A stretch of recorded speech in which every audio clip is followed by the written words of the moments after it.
Hey guys, welcome back to another adventure in the ink. I'm your host Scott, and joining me as always is Matt and Mike. Hey. So today we are here to talk about the Disney Lorcana Challenges that have just gone on. So far, we've now seen 2 events happen in the US and 1 in Europe. We've had Atlanta and Chicago here in the United States, and I'm probably going to mispronounce this, but Lily in Europe. So, Mike, why don't you give us a quick recap of what exactly these challenge events are? Yeah, so the challenge events are regional tournaments that are hosted by Ravensburger and either Pro Play Games in the US and Tournament Center in the EU.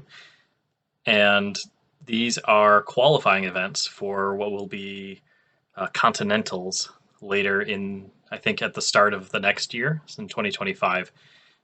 And there's great prizes that come along with these. The top, depending on the number of entrants, if there's greater than 1,024, the top 8 players get a serialized Mickey Mouse card, which rumors have sold for upwards of $25,000 to $50,000. And for the rumor I heard was $70,000. Yeah. So I would say at least that amount.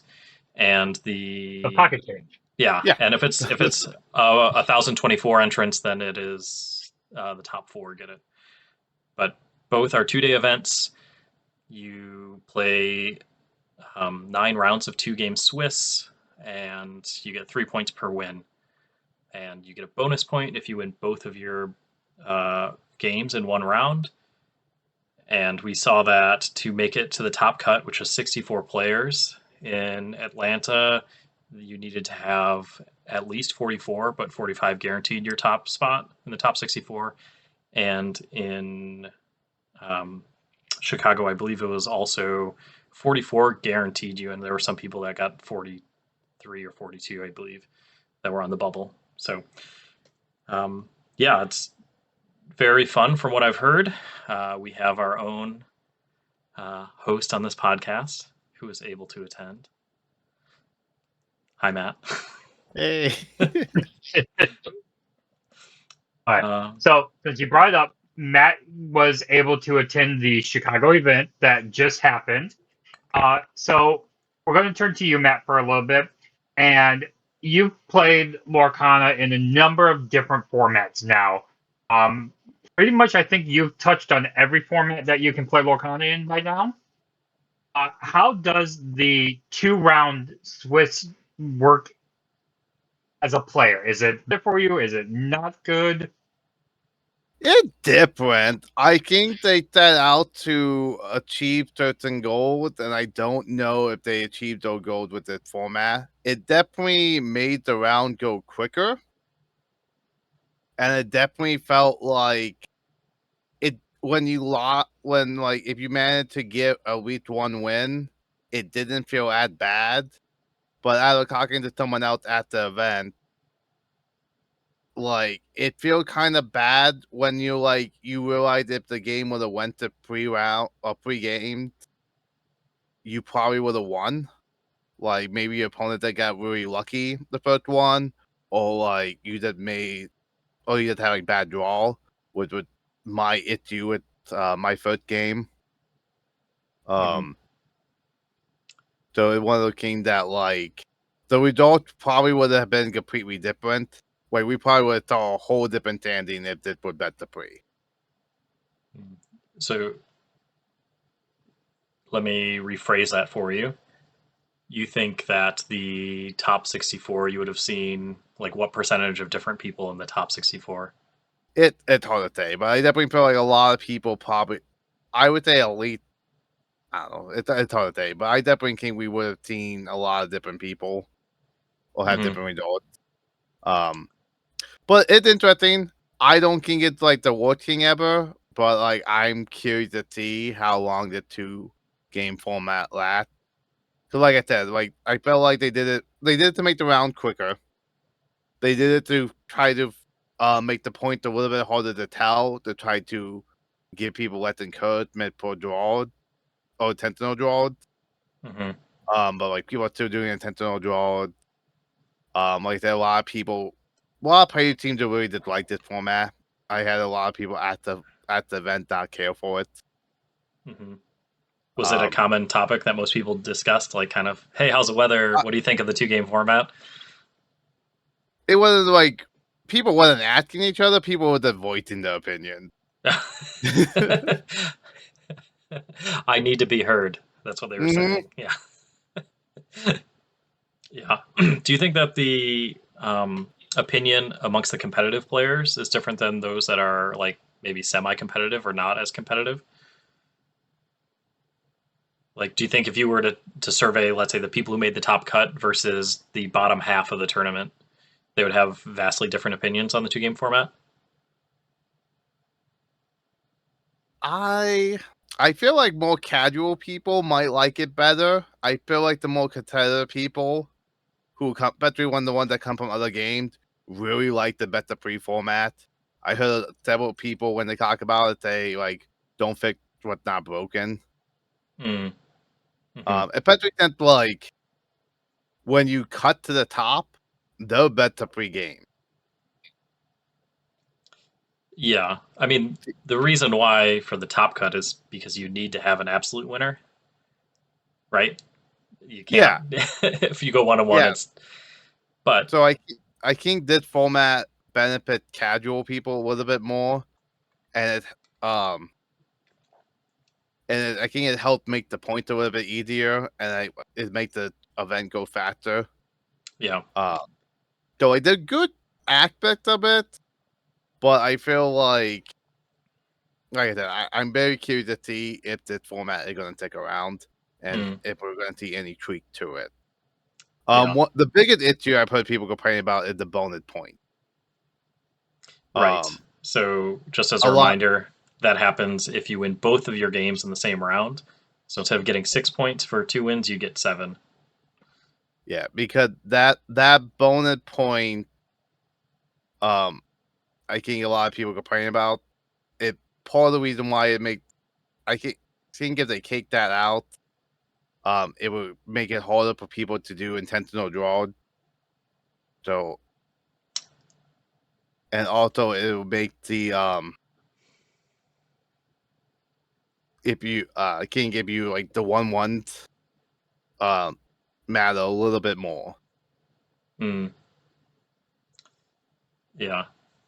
You know, I wonder um, from just a tournament organizer standpoint, is it easier to run a 2 game Swiss versus a 3 game best of 3? I'm just thinking net you have more games of Lorcana being played just in general because everyone always plays 2 games. So you have to think in the same amount of time that you could have, because Matt, you played 18 games, you played all 9 rounds. If you want Yeah, to play 18 games in a best of 3 format and all of them went to 3 games, you're only playing 6 rounds. Where some people may have only gone 2-0 or 0-2, and so they're missing out on up to six additional games of Lorcana.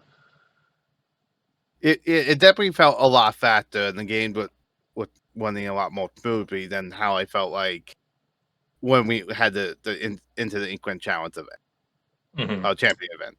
Yeah. Um, these round definitely went a lot faster. People were not going to time as often.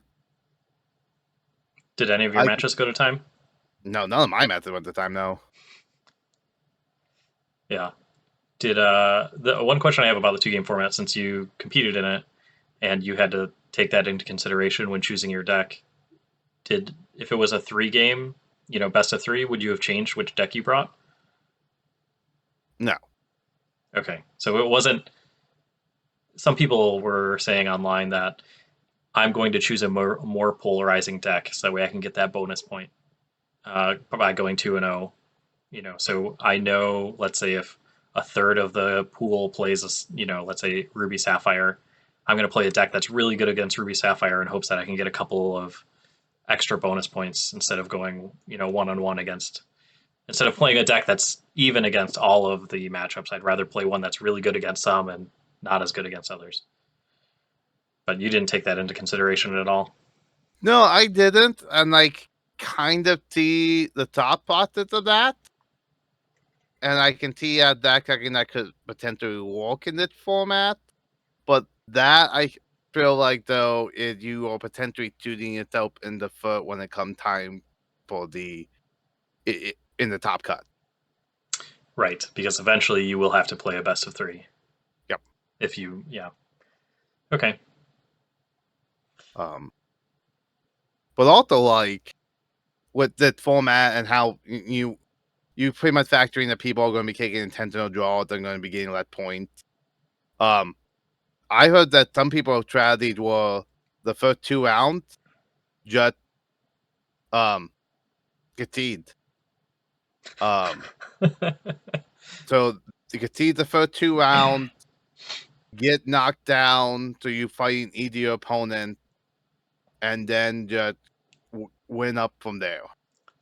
I Which I mean, feel like it's a bold strategy that could screw you over, but yeah, I think because you needed.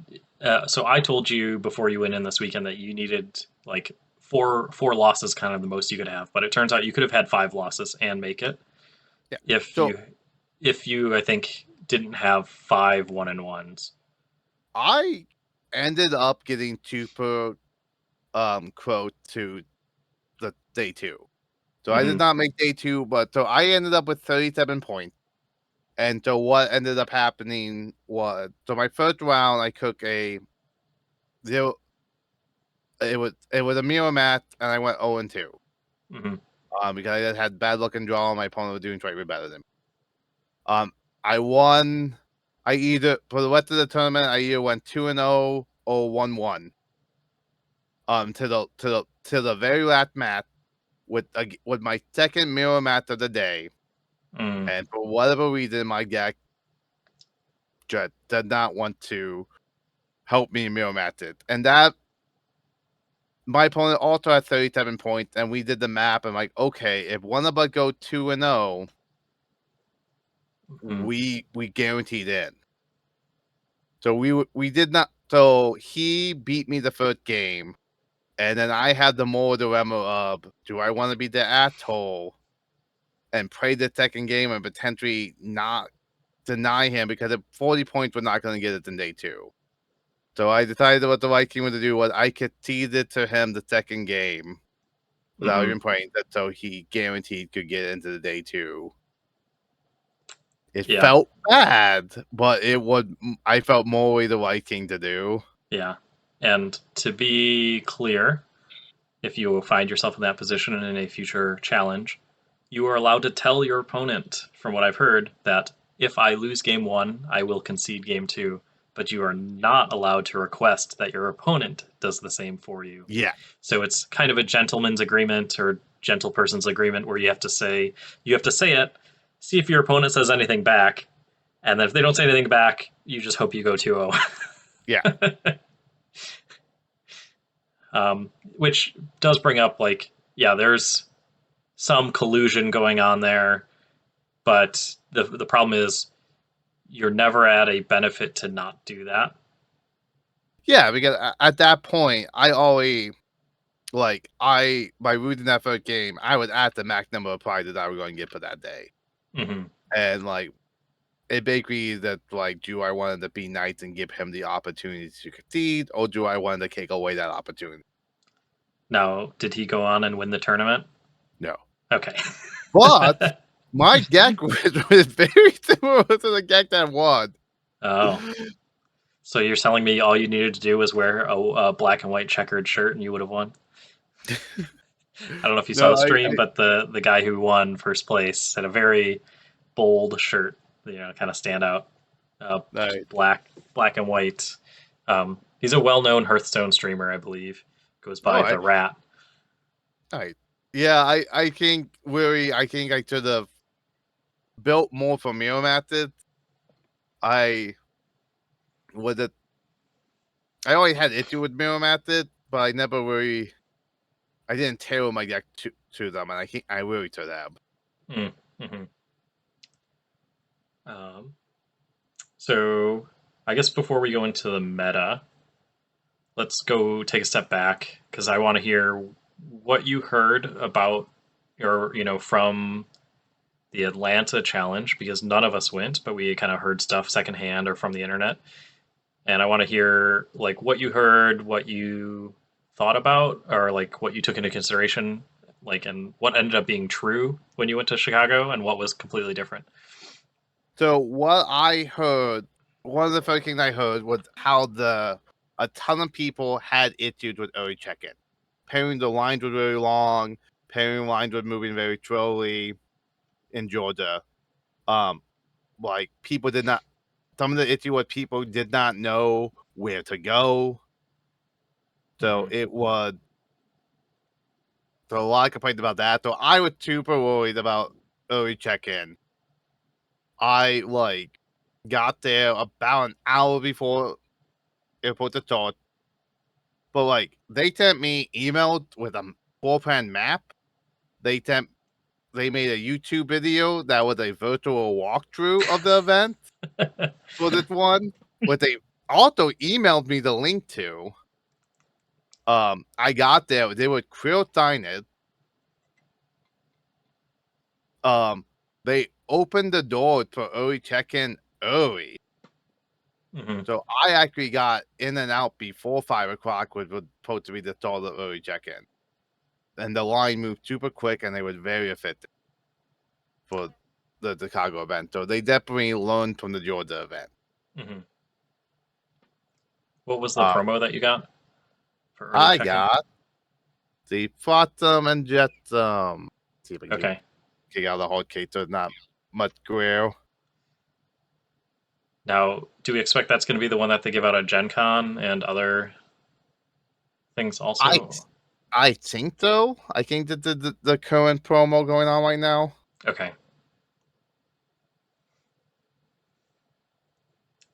Well, Scott, that's a preview of what you might get later.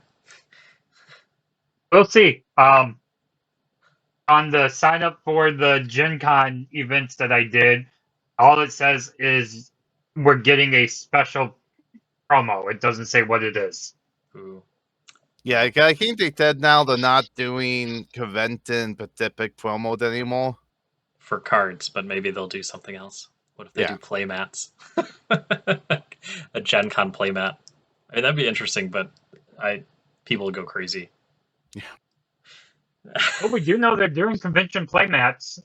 They're not convention exclusive, but they are doing the promo playmats. Yeah.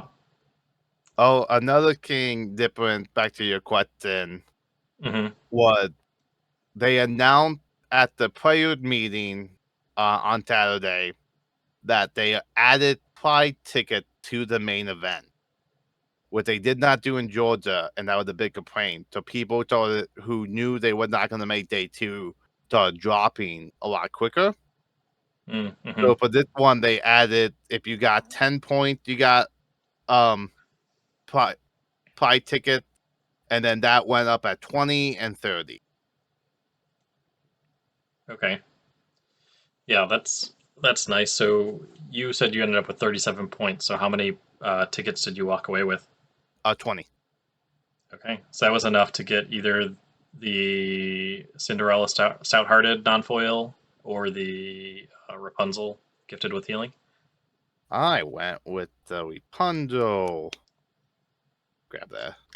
Because the Rapunzel with 20 tickets. And I thought about having some leftover tickets as a memento, but I figured might well depend them all.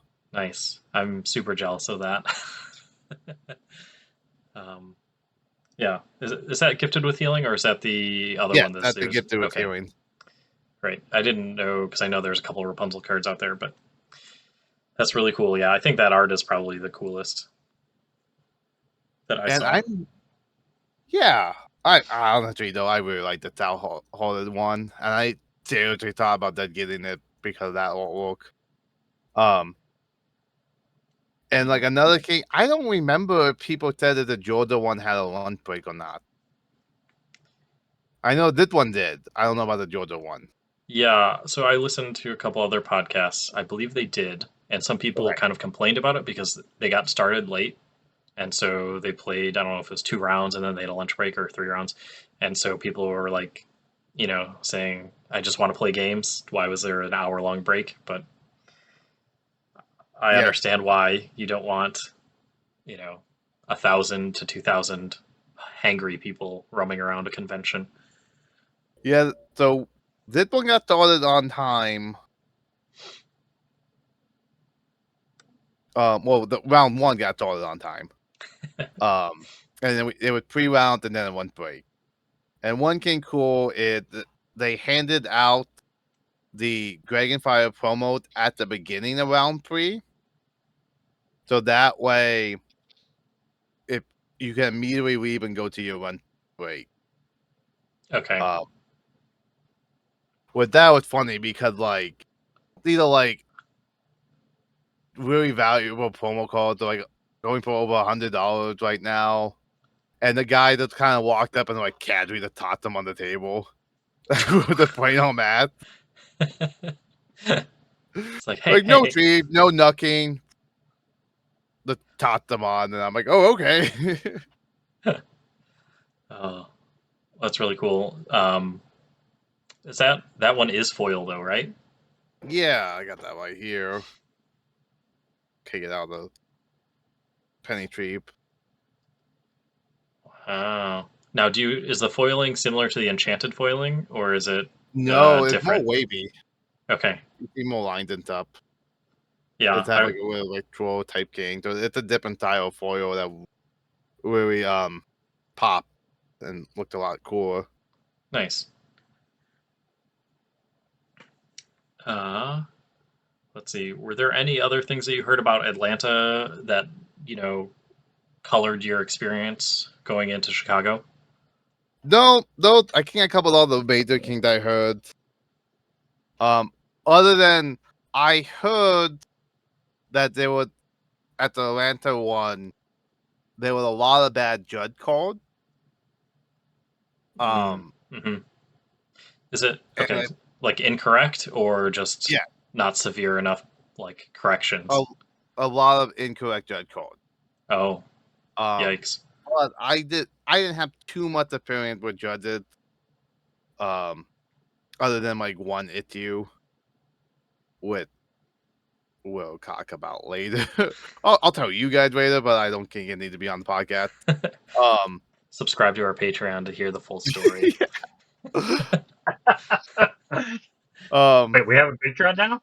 We will if people want to hear it. Yeah, but I did not have too much experience with the judges. So I don't know.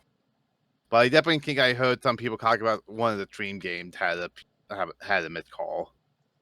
Oh, yeah. I know that happened in Atlanta. So, yeah, I'll paint the picture for it in case any of our listeners didn't pay attention to the Atlanta challenge. I think it was the first or second streamed game. There was a Captain Hook Forceful Duelist, which is a 1/2 steel card that has Challenger 2. And he had taken out he had challenged 2 different characters that both had 1 strength. So he had 2 damage on him, but never got removed from the battlefield or the playfield or whatever. And the player on stream continued to quest with that hook turn after turn and ended up giving him like 4 or 5 extra lore throughout the game. And so that was like one thing that wasn't necessarily a judge call, but nobody corrected it. And after the game ended, people pointed it out, and they're like, "Well, since nobody saw it, or nobody was there to correct it, we can't retroactively go and correct it." I did hear there was an incident on the current stream for Chicago that I'm hearing the dog second hand from someone who watched the stream. They were saying that they missed a call from a triggered king, and then they prayed a few turns, and then something else happened, that they met, and then that when the judges caught on that they would admit playing stuff, and they had to pause the stream and wind back the game. Oh, okay. It's interesting. So in those situations, I think once new information is gained, I don't know what it is like in Lorcana, but I know in other games, typically it's if it's at all to the advantage of any player, even if it's not, like the person who committed the crime, if it wasn't both players, gets a game loss. Just because there's no way to quote unquote recover. Yeah. I don't. But obviously with Lorcana, it may be different. I don't know what the judges are told they should do, or if it's just use your best judgment, and then we'll adapt as we go. Give me a second, pulling it up there. It's actually in the rules what has to happen. Gotta find it again. Mm-hmm. So there were some judge mistakes that were made that people saw, but it sounds like overall, I mean, did you hear much more like comments about any of the officiating or I don't know, organization in general? Well, the only other thing there was a big issue with the Geklet. Oh, okay. Do you want to expand on that? I didn't hear about that. So when they released the top 64 Geklet, I get half of them was wrong. Oh, yes, I did hear about that. So Yeah. a lot of people were complaining about that because when they because they released the Geklet the night before, so some people were like looking at the matchups and stuff because you knew who your matchup was based on standing. And so people would sit down affecting one Gek, and then all of a sudden there's a completely different Gek in front of them. Yeah. Yeah, I believe I think it was Zach Bivens, who's a prominent Lorcana player who's done really well in a lot of these different tournaments, who made the top 64, issued a post on X, formerly Twitter, about it, saying it's not really fair when your opponent knows the entirety of your deck and you're finding out, turn 2 what colors they're actually playing. Yeah. And I think paper deck was supposed to be a thing at the beginning, or maybe that's like people doing Magic. Yeah. Yeah, I don't know why they just don't do that at the beginning of each round. Like, don't give the people a full night's worth to study, but just, give it to the person, be like, hey, there's a 5-minute study the other person's deck list. Period. Yeah, or figure that the whole point of it is to look over and make sure like people are not twitching out the cards in between games. Yeah, I guess the judges do a deck check that day too. Obviously, did they do a deck check on day one at all, or was there anything? Okay, no, most tournaments don't because it's like 1,000 people. Sure. Also, you had up until 9:30, so 30 minutes before round to submit your get quit. Oh, okay, yeah. So there's no way logistically they're going to check everyone. Yeah.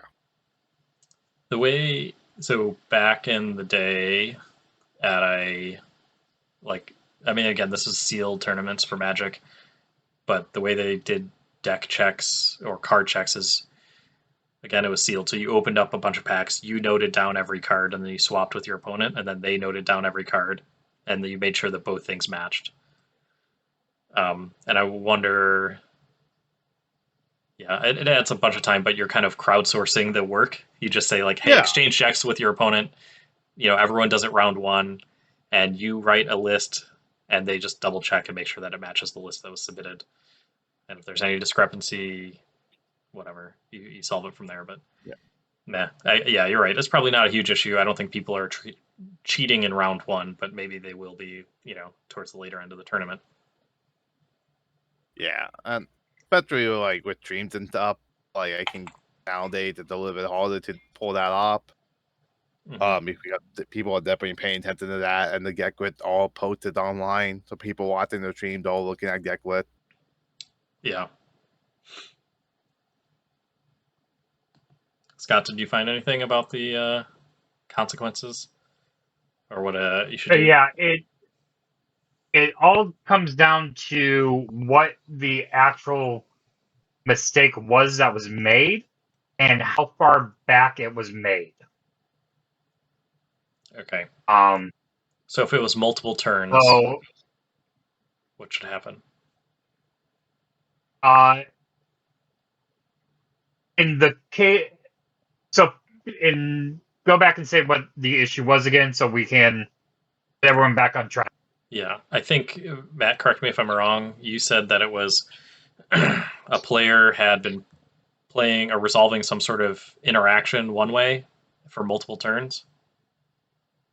So they would all something happened, then they resolved it wrong one turn, and then a few turns later, they went to, I think it was the same one or a different one, but they went to resolve another king and it was wrong, and then the second time it when the judge caught on the second with the myth. Okay.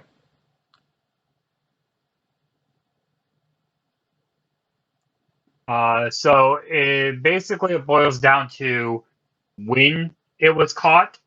If the issue was caught within one cycle, the official rulebook says do nothing and tell the players to continue playing. If the triggered ability has a duration, such as until end of turn and the duration has passed, do nothing and tell the players to continue playing. In all other circumstances, the opponent chooses whether to add the trigger to the bag. If they add it to the bag, it resolves immediately. Any choices that couldn't have made when the trigger would have originally happened, such as for that character that wasn't in play yet, cannot be made now. If the missed trigger had the word may, it is assumed that the choice was made not to perform the ability. In competitive only, if the trigger would have a negative impact for the player, the corrective action is instead a warning.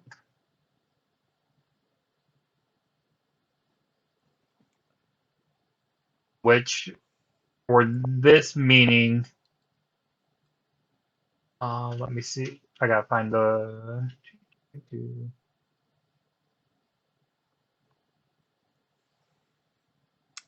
Yeah, the negative impact, so that's for the player that missed the trigger. So Yeah.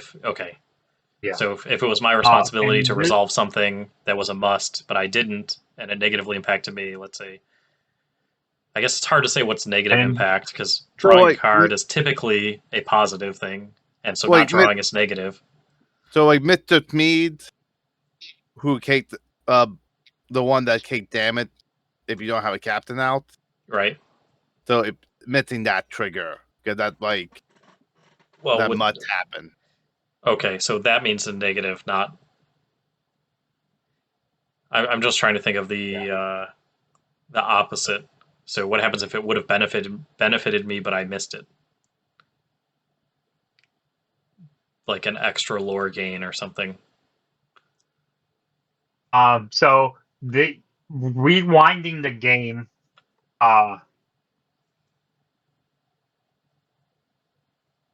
I'm trying how to. Rewinding should be considered only if leaving the game as is would be substantially worse than what it would have been when you rewound the game. If rewinding the game is likely to result in significantly different decisions being made, this is strong evidence that a rewind should not be performed. Rewinding through more than one full turn should be strongly discouraged unless every action taken was simple. Mm. There's a lot of vague terminology. Only the head judge can authorize the game to be rewound. Okay. Well, I mean, I guess that's the I'm expecting a like if then flowchart for exact triggers and everything else, but obviously they, it's why you have judges and stuff to use their discretion. So I get it. And I mentioned that earlier that it could be given as a warning to the player. What that means is a player receives a verbal warning that they have committed an error and should be more careful in the future. This warning is recorded and tracked, and it may be upgraded if further errors are committed in the same tournament. Okay. All right. Well, I imagine the next challenge event there will be more missed judge calls or more people who don't agree with the judge calls. But like any sport or any competitive event you play in, you don't want to put yourself in the position where a judge call makes or breaks something, but it also sucks when it happens against you. But that's kind of the game we play. You just have to you roll with the punches. You accept the judge's decision. You can appeal if you need to or you want. Yeah, and also this is a still a relatively new game. It's been out less than a year. We only got the comprehensive rules last month. This is very much people are still learning. And a lot of these judges, they judge multiple other games. So they'll use rules weapons more based on how other games play. One of the bad calls I heard about the Georgia one was a judge told someone they could not pop particle to heal someone that had 0 damage. Oh, yeah. That's yeah. I think that comes kind of from a Magic the Gathering. You have to have a quote unquote legal target to pay the cost to do spells or whatever else. But yeah, I think Lorcana is like Keyforge and like other games where it's like you pay the cost and you do as much as you can as it reads. So all right. Let's see. So what day did you end up getting to Chicago? You said you did early check-in on Friday? Yeah, so I got in town at 3:00 on Friday. Mm-hmm.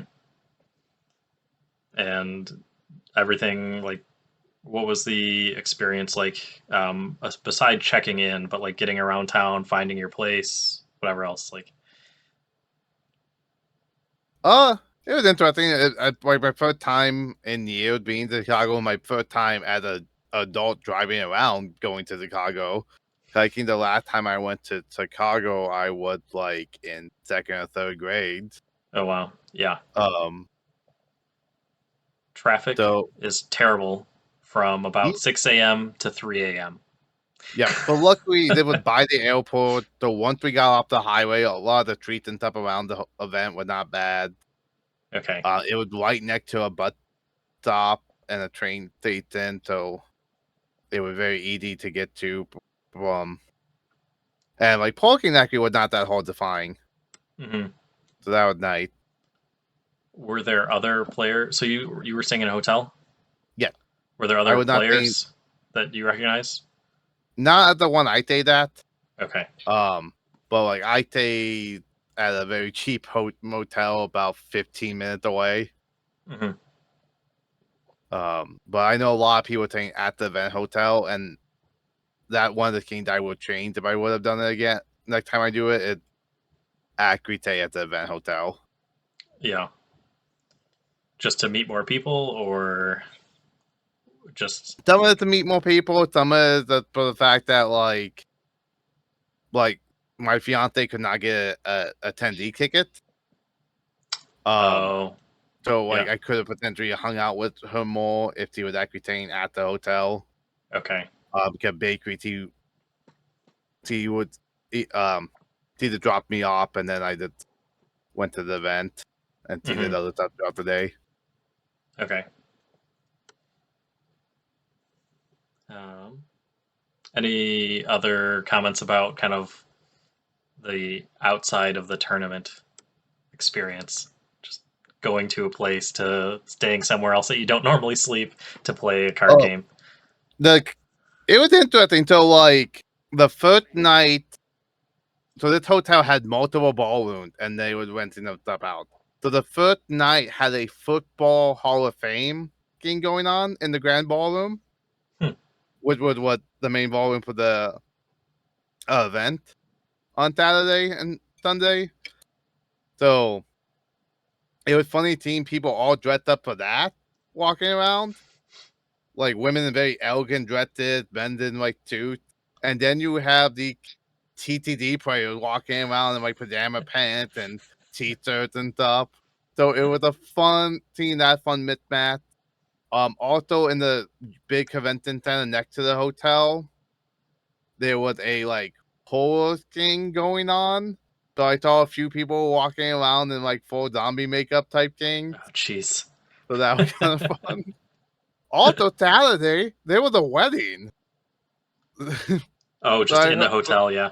yeah, so I heard a couple of the Lorcana players making jokes about crafting it.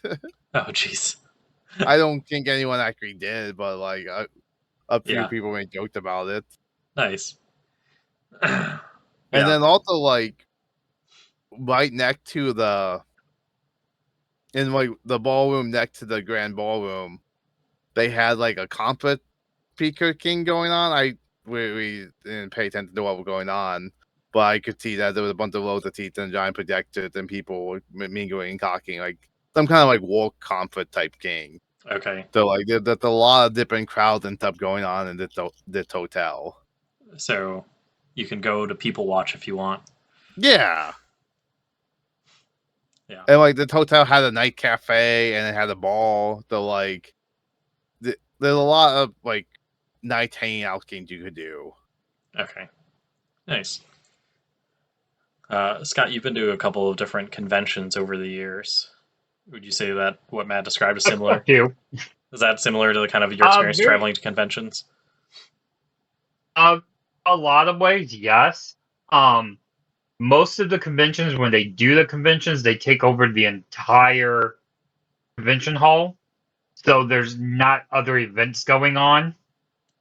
With the exception of the one I'm going to next week, usually falls on the same time that there's a parade going on in downtown. So we'll be in the convention hall looking out and just watching the parade go by. The parade goes right by the convention hall. Nice. At one point, you have everyone lining up in the hallway just watching the parade. So that's always fun to watch and see. So I'm hoping that happens next week when I'm there. I haven't looked it up to see if it's going to. But the other conventions, yeah, they usually get the entire hall, the entire convention center. So you get a lot of people watching because that means there's a lot more people for your event. So like at one event last year, I took almost an hour where I just sat down at one of the lunch tables and just watched the people walking by. Hmm. People watching is fun at conventions. Um, Yeah. I wish I had Matt's experience. I would love to be at a convention where I'd look over and see people formally dressed for something and then cosplayers at the same time. Because I'm used to just seeing cosplayers or just, like Matt said, people in pajama pants. So it'd be fun to see something a little bit different. Yeah. Also like all the public tables, I constantly saw people that playing Lorcana out in the public tables. I saw at least There one is a lot. Nice. yeah, I saw at least one person playing Illuminator Quest solo Oh, in like nice. the middle, right by the front door. So here's my question. I mean, we have this as a suggestions for the challenge events, but did they have anything related to the Lumineers quest for the challenge event for prizing or anything else like that? You, I think the Illuminator Quest was on the pride table. Sorry, not to Pride wall. win, but could you play it to get tickets? No, Like, beat it on hard mode or whatever else. no, that would be a fun thing to do. I would definitely enjoy them doing like a Illuminator challenge for pride tickets and like having the number of players and the difficulty affect how many pride tickets you got. Right. Or just even have it like, okay, everyone can do it once. Right. So you can't just spam it to like, Yeah. you get your challenge thing punched or whatever. But just to show like, hey, we're getting people to play the single player game and Like, yeah, or that would have been PvE great. game. Like that's the biggest I thing. They talked about it. I think a lot of people want it to be so Ravenburg we're treating it more as really just a tournament, and a Hmm. lot of the side events were more of like to do if you kind of got knocked out or if you that did not make it in Yeah. to the day 2 top. And then they kind of banded it to like attendees or like, okay, you didn't get a ticket to the competition, but your friend did. Here's what I can put you to do while they're playing. But I think people would like it to be more like a bigger deal with have more side events, have more demos, have more stuff going on. Okay. So maybe Make it more feel like, more like a mini convention type yeah, game. more like a community event kind of. Yeah. Okay. And like Pokemon tend to make a much bigger deal of these types of events. And so I can understand Ravenberg not wanting to go too big with the first one to judge reactions. But I definitely feel like the cooking that as it grows, I think people want to see more growth on the side event or the extra stuff to do other than the main tournament. Yeah. All right. So we don't. Oh, go ahead, Scott.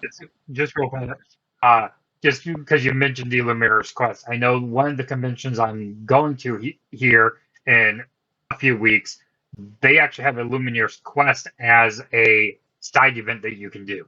Oh, nice. Okay, awesome. There's multiple times where you can just sign up, and all you're doing is just playing the Lumineers Quest with other people. That's awesome. So it's not a tournament. It's just you get to just go play your Lumineers Quest. Yeah, nice. That'd be fun. Okay, so let's turn to the actual day of because I want to cover some of the things that I'm sure people want to hear about your specific experience, Matt. What deck did you bring? So I was one of the gummy players that bought a green tail Bucky deck. How did you feel afterwards? Okay, like a lot of people bought that deck. There was a lot of mirror matches, and the deck it's really luck based when you get a mirror match. And I did not have good luck with my 2 mirror matches. One guy was complaining that he bought he bought a green tail deck, and 6 of his 9 matches would mirror matches. Oof. So I would, unfortunately, not that unlucky. Yeah. But a lot of people were bringing that deck, and that ended up being the deck that won. Okay, so it was Emerald Steel focused on Bucky and Diablos and other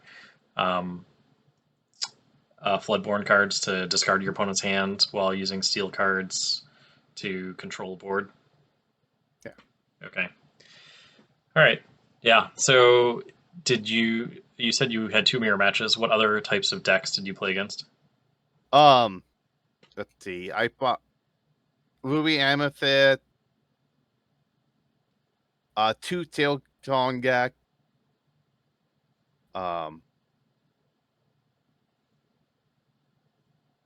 I actually I played against a person that did a really interesting Seal Amber Mafata deck. Okay. That was an odd choice, and I really credit him because that was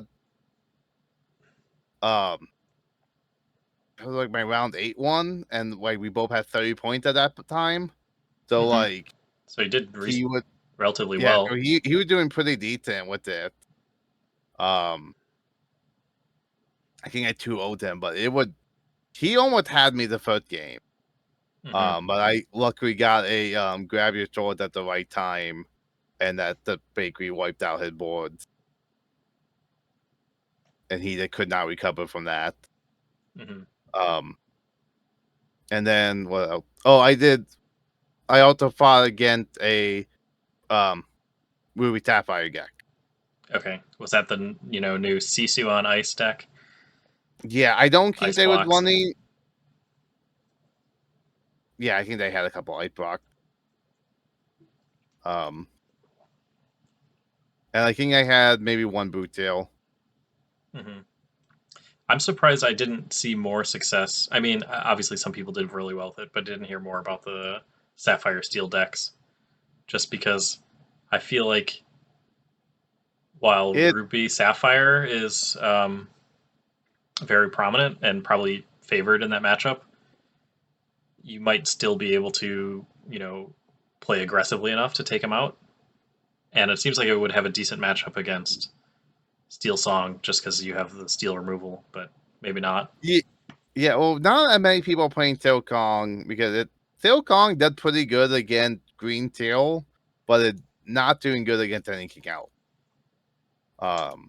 Oh, yeah. Okay. So outside of the mirror match, yeah, what was your least favorite matchup? Oh, the Tail Kong. Yeah. Both those games went 1-1. Okay. Was it the person who went first that won? No, one game was the first one, it was the opposite.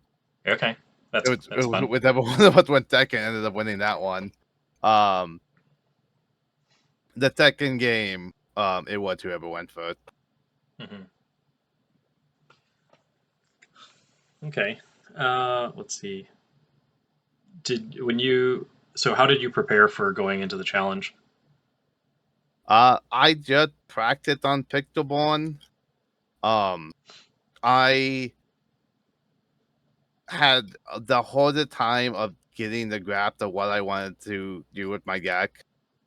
I ended up trying out a variety, like 3 or 4 different versions of the green tail to see which one I liked the best, and I even dabbled a little with some of the other popular decks to figure out if they're I liked. And I ended up going with the one that currently had the best win stats on Pictoborn. Hmm. What I kind of regretted because, like I said, like the one I ended up going with was the better all rounder, but it was not the better one for Mirror Matted.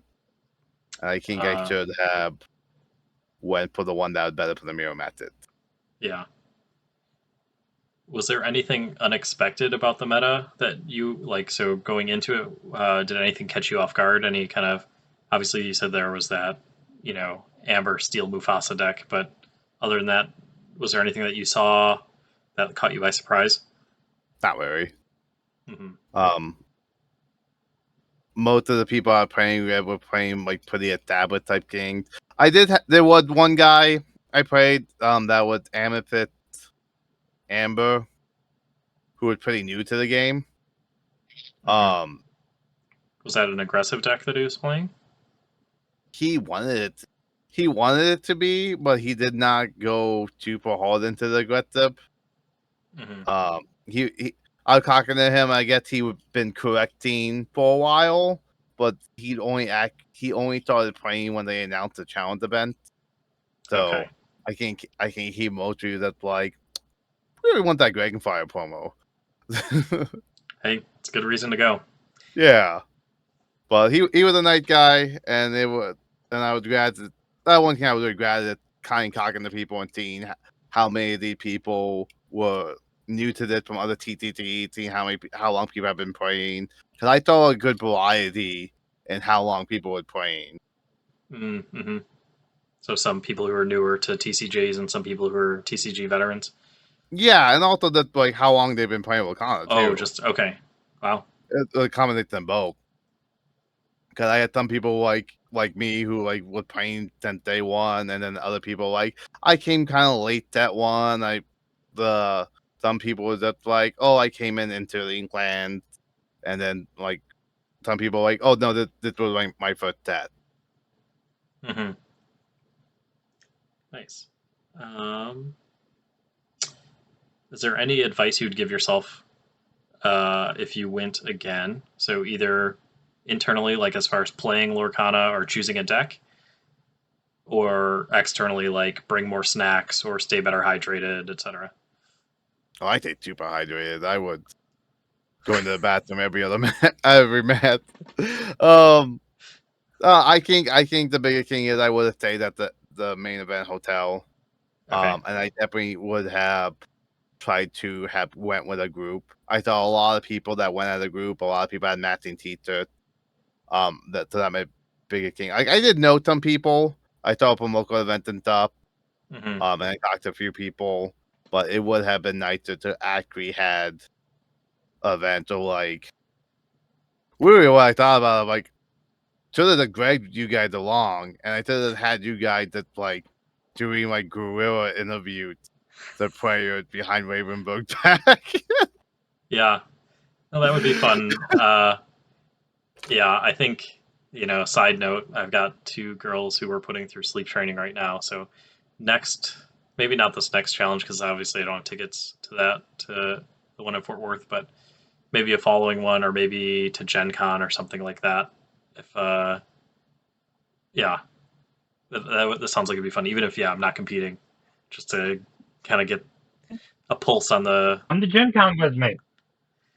It does sound fun. It's just, with with little girls and just kids in general, it's hard to plan 2 months ahead because anything can change. Yeah. Hey, Gen Con has an entire area completely devoted to young kids. All right, that's in I'm just saying. Indianapolis, right? Yep. All right. So my wife has a close friend that lives near that area, so maybe I could convince her.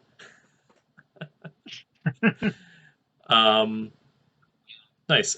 So you told us what you got with your 20 tickets. Do you do anything else side events wise on day 2 or? I ended up not really participating in any side event. For the reason that, like I said, my fiance was there with me, but he did not get a ticket to the event. And I realized that to get the prizes I would want, I would have to compete in at least 2 to 3 side events, and they cost money. Yeah. So one of the things that like I don't think it was the best use of my time or money. But I did see a lot of people doing the side event. One thing that was really interesting is because they factored in that the day 2 side events were going to be way busier. So the main ballroom that had the event day 1 was up there, and the side event was down there in the international ballroom, and then they switched them for day 2. Okay. Yeah, that makes sense. They put the side event in the much bigger ballroom. Mm-hmm. But I saw a lot of people playing them. It looked really interesting. I definitely think next time I do that, I would make a bigger effort to go do side events and stuff. Mm-hmm. But the specific one, the kind of like day 2, I went in, got my party ticket, got the bundle card, and then left. Nice. So, overall, would you recommend it to other people who are on the fence about going? It was a lot of fun. It's a great game for the game. Like, it's a good chance to get promo card. It's something I'm definitely gonna do again. I'm gonna wait and I'm probably gonna try to do the one in Canada. Mm-hmm. I think that's probably gonna be it for this run of them. Hey, flights to Vegas are cheap.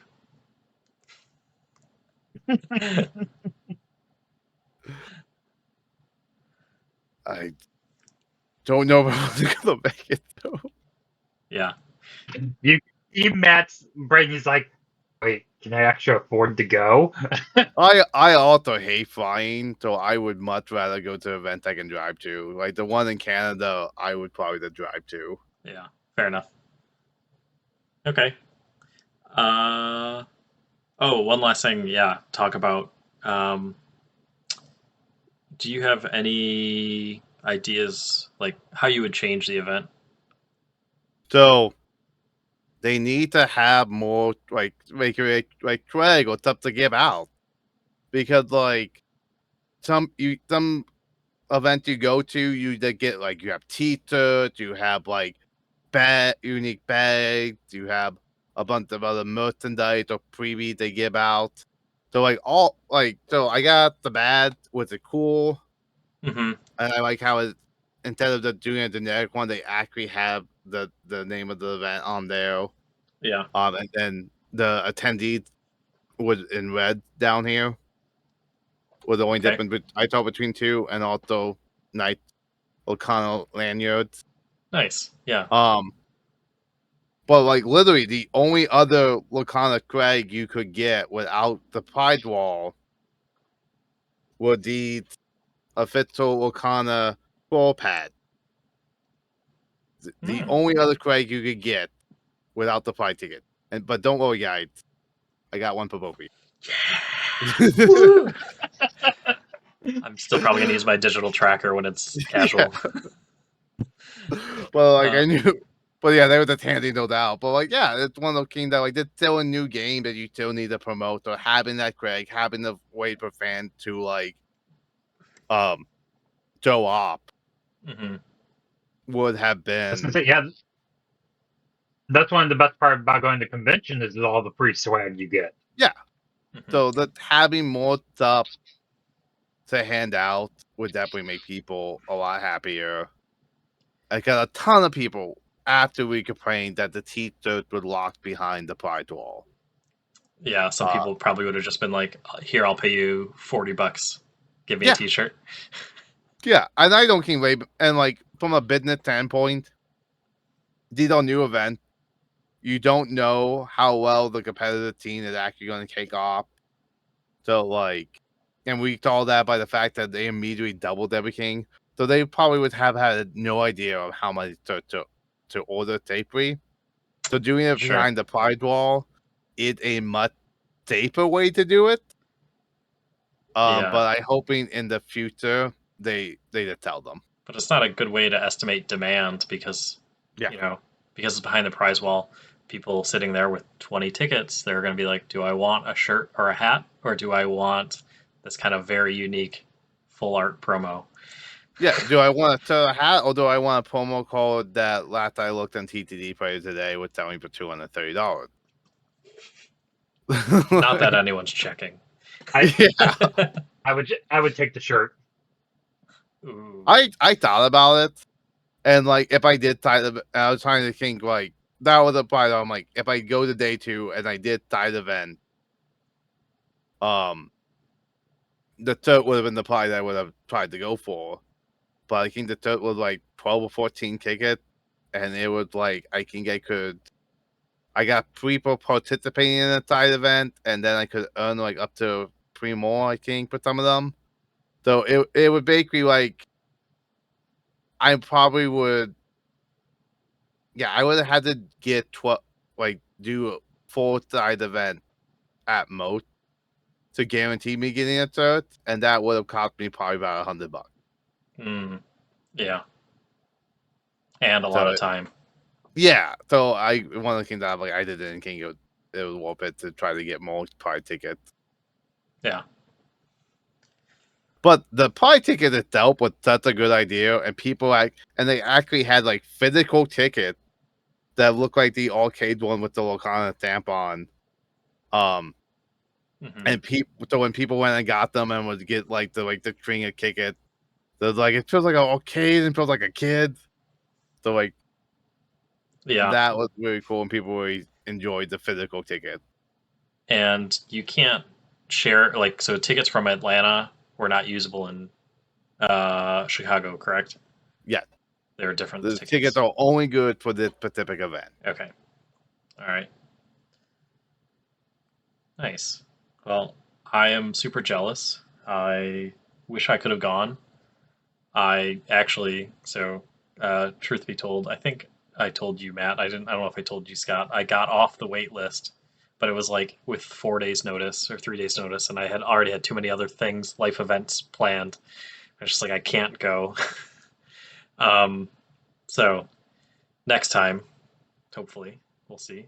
Maybe Toronto. Maybe. Like, you Just have a have to nice get my little passport. Yeah, or get my enhanced driver's license. One of the benefits of living in Michigan. Yeah. Because those are way quicker to get. Like, you walk in the DMV, you get it that day. Nice. Like, passport take forever. Scott, would you go to one of these?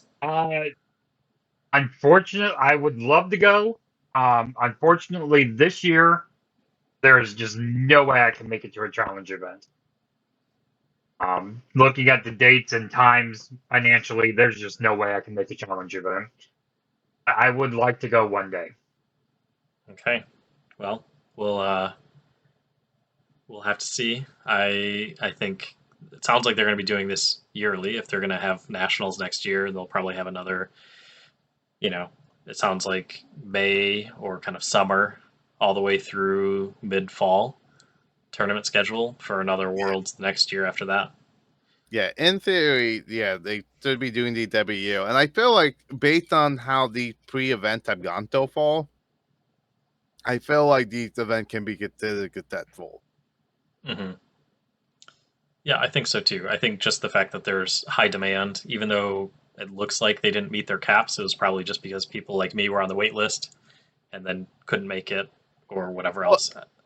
and like people talk about it, there were a lot of people I saw who bought the ticket on the who was on the wait list and they able to grab tickets because because it's such a high demand king, people will buy the ticket first and then figure out if they can go.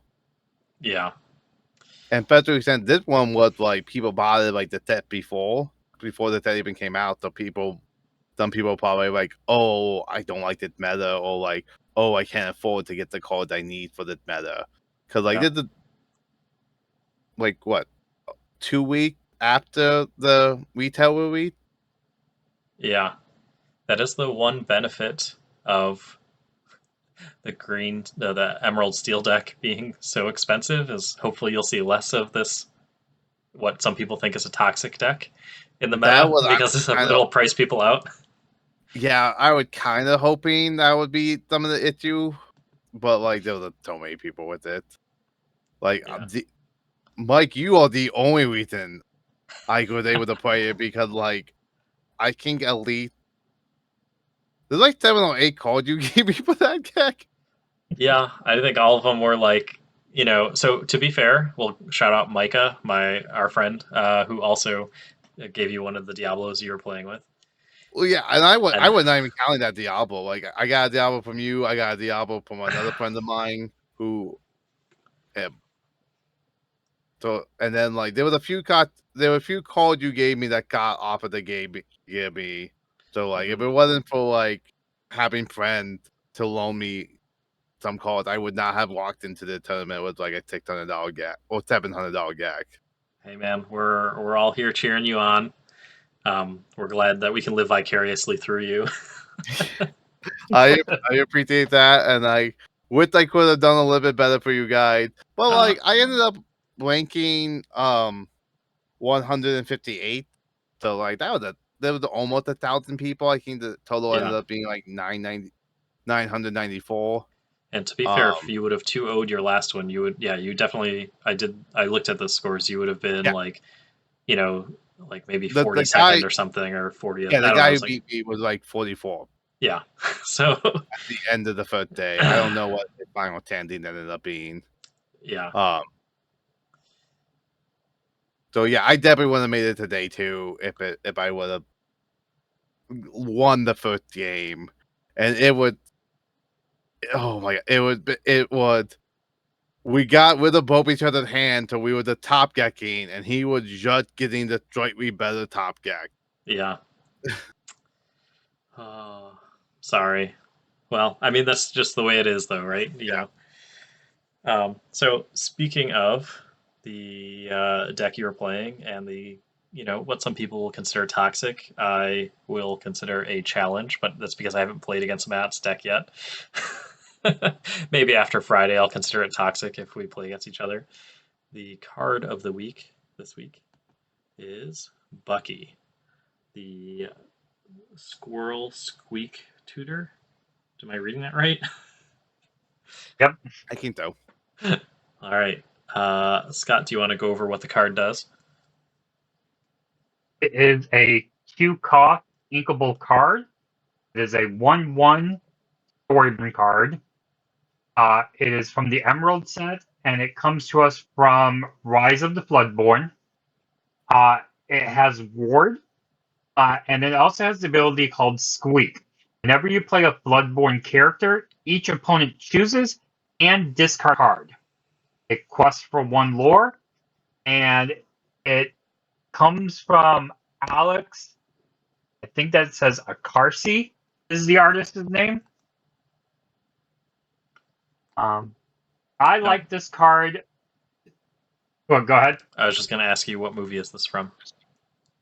Oh, this is this is from The Emperor's New Groove. I like this card because his character comes directly from that movie. Which, for those that don't know, Emperor's New Groove, Bucky is just a squirrel that Cusco finds in the forest. At first, Bucky is really sweet. He offers an acorn to Cusco. Cusco accepts it, but then he immediately turns around and throws that acorn at Bucky's head and tells him to get lost. And the next time we see Bucky is when Cusco falls into a pit of sleeping jaguars, and Bucky bursts a balloon to wake those jaguars up in revenge for how Cusco treated him. Now, real quick, Mike, So, have you seen yes. Emperor New Groove? No comment. I haven't, and I'm sorry again. So you are just hurting yourself. This is probably Emperor New Groove might just be my all-time favorite Disney animated movie. It is so hilarious. it is up there. It's probably Emperor's New Groove is probably the one that plays the laughs up more than anything else. It is just a straight up comedy the entire movie. Yeah, it's a straight up buddy comedy. It's John Goodman and David Spade. Oh, yeah. Two terrific actors. That definitely sounds great. Yeah, we need to. Man, if there weren't so much copyright issues, I was like, we'd have a streaming session where we all watch it. But yeah. Well, we can talk about this, but there's people would do like reactant. So like they put the video on and they just show your face and they don't show any sound. And also okay. like I know Kevin Smith used to do a podcast where they watch Batman movies, and what they would do is they'll talk about what's going on, and then they're like, "Oh, we're at minute marker, such and such," so people can watch it with them and hear them talk about it. Sure. Okay. Yeah. But back to the code on hand. And then we continue the story of Bucky, and I'm not sure if it's at the end of the first movie or the end of the second movie, but they basically have their own version of the Scouts in Emperor's New Groove, and Bucky becomes one of the instructors in the Scouts, in which he teaches people how to speak Squirrel, and that's where this card comes from. So I think Kronk is actually the one teaching people, but Bucky is the cool with him. The card itself as the ability, I like it because it does play off of that. He was really sweet at the beginning, and then you do something against him, and he comes back for revenge. And that's why I like that Squeak ability, because it plays off of that. He's really nice when you see him. He's cute. He's fuzzy, but then he takes a strike against you, and he's ruthless. But he's still a squirrel, so he can't be that ruthless. But this card really does play off of that ruthless streak that Bucky showed. And his ability really interesting because like we've had the card for 2 sets now. Well, 3 in total. We got 2 sets to go. And like people were definitely using him since day when he came out. Then the card deck based around him. But now that we gotten so many good low cost Floodborn now, he's a lot more dangerous and can get off a lot quicker. And that way, like I know people like made predicting that they're going to be one of the first card banned, and a lot of people are calling for the card to be banned. The biggest issue is I don't think people have figured out a lot of ways to play around wards, and the fact that like a lot of the ways to deal with it are now like kind of like color locked, so that not every color can deal with a ward character that sits there, and when you're playing other W ports to the card. Let's go over the ways to get rid of him currently. So, Big King about Avalanche. If so damage to all. yeah, right? damage to So all. not choosing because it has ward. There is just remove all. So be prepared. oh, grab your sword. If you can get it to the point where Bucky the only person on board, the Triton card that have your opponent direct someone to deal 2 damage, or what the red Lady Tremaine. card? Lady Tremaine. Lady Tremaine, but what the song that have to call on it? Be prepared. No, the vicious. No. No, the new one. What is it? I think it's a different verse from the Be Prepared song. Yeah. It is King Undisputed. Yeah. That one we can get rid of Bucky. Which I had there were a few times late game when my opponent did not have a hand and they played King Undefeated. I'm just like, might as well get rid of Bucky at this point. He did a job. Right. So you said it was color lock. So basically, if you want to be able to deal with Bucky, you need to have Ruby or Steel in your deck. More than likely. The other Steel card that you can use is things that allow you to challenge ready characters. So Cinderella Stout-Hearted, which is hard to get out if they have Bucky on turn 1 or turn 2. There's Pick a Fight, which is like the only Wreck-It Ralph card, I believe. Yeah, that's the only Wreck-It Ralph card. And then I wonder, so because it's the only Wreck-It Ralph card, I'm going to speculate we'll see more Wreck-It Ralph in the next set or two. But they pulled this one in early due to playtesting because they saw that they needed something to deal with Bucky. Well, it's not the Bucky too. It Cogwart also. Right. Yeah, things that have ward that provide good effects that you like otherwise don't have ways to get rid of. But again, you're still kind of color locked to those two colors. Is there Emerald Really, I'm just hoping Under the that Sea. But again, that's 8-cost song, so yeah. But again, that's still only pre-colored that have answered to Bucky. I really want to see in the next set it answered to more answered to world characters, and I think that will deal with the Bucky King. Because like I don't mind a card being overpowered for like one set, but if Bucky dominates for like 2 or 3 sets, that's a bad game design at that point. So far the fact that they cook 3 sets for Bucky to become a problem, and I think he's not super OP. Like he's not instant win. You still need other cards to play around. That still you can still outdraw the amount of dick cards. I definitely can't. So I played dick card for the last set with a more aggro one based around Prince John, and I did not run Bucky. Mm-hmm. I definitely would dick calling more cards per turn than I would dick calling with the current Bucky. Yeah. But the current Bucky synergizes extremely well with the discard to shift mechanic. Yep. Because basically you get to shift for free. Yeah. I mean, minus the card that you have to shift onto, but when you shift to Diablo, you basically shift for free and you get a card draw engine. So if they don't answer your Diablo that turn or your Bucky, they're like completely out of luck. But I definitely I'm hoping to see it just more cards that just really I would like to see cards that every an item or ability that whenever opponent plays the character, that character can damage. Yeah, that would be one. That would make Bucky unplayable and a really good set down. He only have the 1 AP. Oh, willpower. Or give it the ability that take the reward. That'd be interesting on a location. I think that'd be like not on an item because items are too hard to get rid of, but a location that would do that.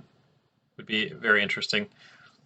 Or that I have a don't. character when they're dirted, your opponent character enter play with cake damage. Mhm. I don't like the just deal with ward option. It seems too much of a like club solution and not like a like a surgeon's knife. Like because I feel like ward is typically it's annoying, but I don't. It's never ward that's the problem. It's the other ability on the card, right? Well, so It's the as discard that's terrible with. at someone who for like the first two sets was just playing like killed the ping damage deck, was it awful? Like it's terrible. like I I was running the beat instead of Nottingham combo for a while, and Ward just shut that down so much. Hmm. Like Cogworth was my bane for the longest time. Yeah. Okay. Well, hopefully we figure out something in the meta soon before it, uh, degenerates to a bunch of squirrels throwing nuts at each other. And um, yeah, I was just pitching this idea around in my head. I was like, what if someone did like because this deck, aside from maybe the steel Aladdins, I guess it runs other steel cards too that are decently strong, right? So I was wondering yeah, if you have locations, like just high willpower locations, is that hard enough for them to deal with? right now, like honestly, looking at like the top deck with not a lot of people are running locations. But getting like two queen towers out is annoying to deal with. Like Hmm. there've been times where like I've had to cat play with the tone laid on and target my own beat traffic hero just to deal with location. Huh. Yeah. All right. Uh, Well, I think the card is, yeah, I think it poses a threat. I see where people are coming from when they say they want to ban it, but I am always of the do not ban too early. yeah, You yeah. allow the I'm players on to the be creative. I'm on the team. Like you should not be banning cards. Like if you have to ban a card, you messed up in game design. So Mm. I think they just need to really they just Eh, need to add new cards. I'm with Mike on that one. I don't think it's a bad game design. I think if you never end up with a banned card, you didn't try hard enough. Right? Obviously, like there's going to be some hidden consequence that yes, you quote unquote could have seen if you had, a crystal ball. Oh But yeah. I mean, like, what to be honest, like, I think at some point we're gonna have some sort of call that either banned or restricted in some way.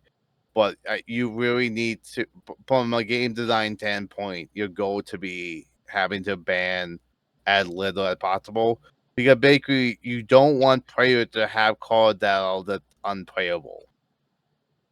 I mean, At least, at least, there's plenty of unplayable cards, like just from the, I mean, they're not physically unplayable, but they just aren't yeah. great. Yeah, and that's different though. Like you could go and play them. You could find a wacky gag, or that might be kicking down the road that make that they'll I, get useful in some random fan made format.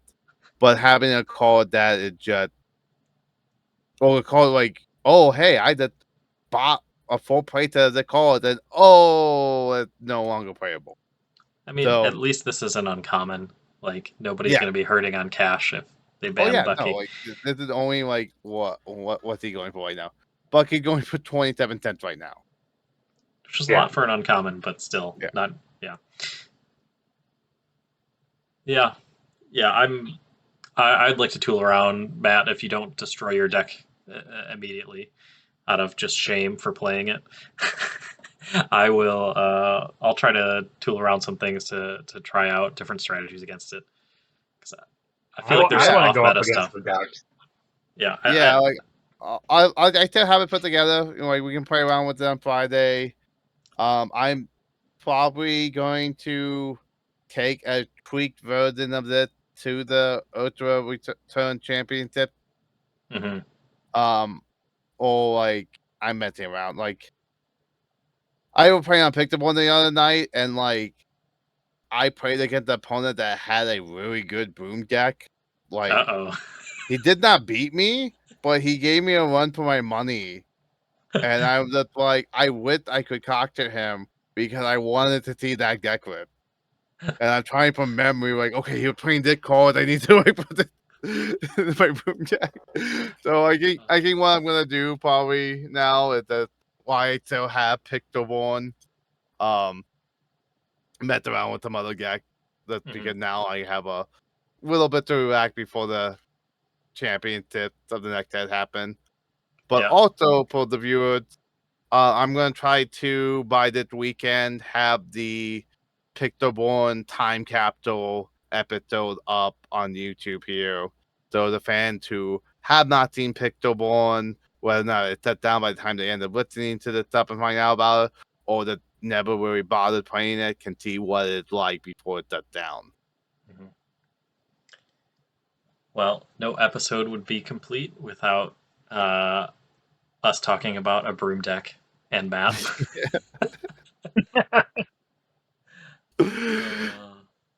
But never fails. Scott, you want to take us out? So that's it. That's all the time we have for this Adventures in the Ink. So join us, Illumineers, next time as we bring you another exciting episode.